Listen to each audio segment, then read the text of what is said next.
ఈరోజు చూపించాం.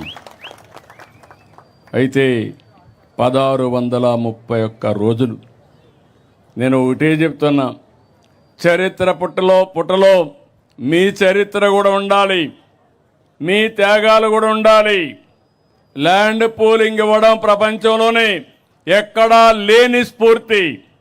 అలాంటి రాజధాని రాలేనప్పుడు వీరోచితంగా పోరాడి సాధించుకున్న స్ఫూర్తి ఒక్క అమరావతి చరిత్రకే ఉంటుంది. దీంట్లో అనుమానం లేదు. 3 ముక్కలాట చూసిన తర్వాత 2024 ఏకపక్షంగా ఎన్నికలు జరిగాయి. 94% స్ట్రైక్ రేట్ వచ్చింది. గెలిపించిన తర్వాత బాధ్యత పెరిగింది. మళ్ళీ మొదటికొచ్చాం. ఆ రోజు మీరు చూస్తే మొట్టమొదటిసారిగా హైదరాబాద్ను అభివృద్ధి చేయాలని నేను అమెరికాకు పోయి ఐటీ కంపెనీలు తెచ్చాను. ఈసారి ముఖ్యమంత్రి అయిన తర్వాత 14లో నేరుగా సింగపూర్కి వెళ్ళి సింగపూర్ లాంటి సిటీని నిర్మాణం చేయాలి, మీరు నాకు సహాయం చేయమంటే మాస్టర్ ప్లాన్ తయారు చేసి ఇచ్చారు. మంచి ప్లాన్ తయారు చేసి ఇచ్చారు. వాస్తు బ్రహ్మాండంగా ఉంది. ఎవ్వడు ఏమీ చెయ్యలేడు, 1 ఇంచి కదలపలేరు. సుజావుగా జరుగుతుంది. ఇప్పుడు హామీ ఇస్తున్నా, ఇది ప్రపంచంలోనే ది బెస్ట్ సిటీగా తయారు చేసి జాతికి అంకితం చేస్తాం. ఇది ఒక ప్రపంచ రాజధాని అమరావతి, ఒక ఆదర్శ రాజధాని అమరావతి, తెలుగు జాతికి గుండె అమరావతి, జాతి గౌరవం అమరావతి.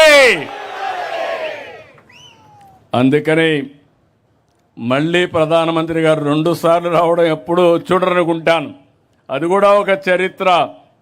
మొదటిసారి ఫౌండేషన్ వేశారు, మళ్ళీ పనులు ప్రారంభించడానికి 2వసారి వచ్చారు. తొందరలోనే 3వసారి వస్తారు. ఏవైతే ప్రారంభించిన పనులు పూర్తి చేసి జాతికి అంకితం చేయడానికి తొందరలోనే వస్తారని చెప్పి కూడా నేను మీకు తెలియజేస్తున్నా.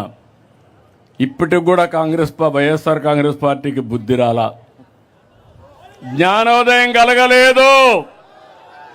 కలుగుతుందని మీకేమైనా నమ్మకం ఉందా నేను అడుగుతున్నా? ఇంకా ముదిరింది. అందుకే మీరు చూస్తే అసెంబ్లీలో చర్చ పెడితే కనీస రాజకీయ జ్ఞానం ఉండే వ్యక్తి రావాలి. గవర్నర్ స్పీచ్కి వచ్చారు, గొడవ చేయడానికి వచ్చారు.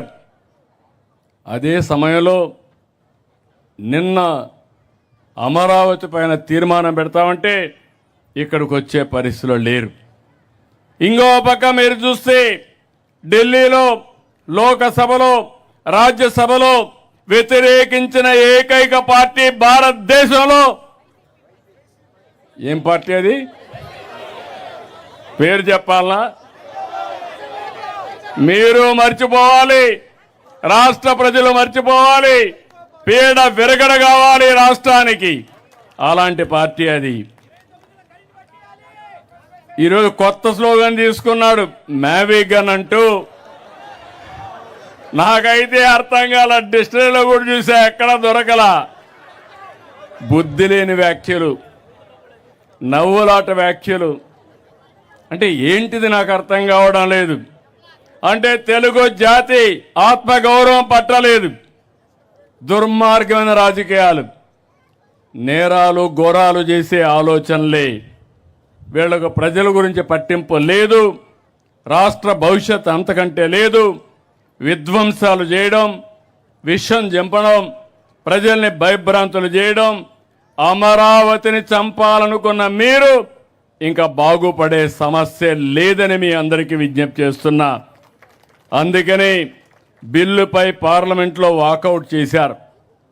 శాశ్వతంగా మీరు ఆ పార్టీని ఏం చేయాలి? బ్లాక్అవుట్ చేయాలి. అప్పుడే వీళ్ళకి బుద్ధి వస్తుంది. రాజకీయాల నుంచి ఇలాంటి వాళ్ళని నేను చాలా రాజకీయాలు చూసా. 5 దశాబ్దాలుగా రాజకీయాలు చేస్తున్న 48 ఏళ్లుగా రాజకీయాలు చేశా. హేమాహేమిని చూశా, అనేక సమస్యలు చూశా.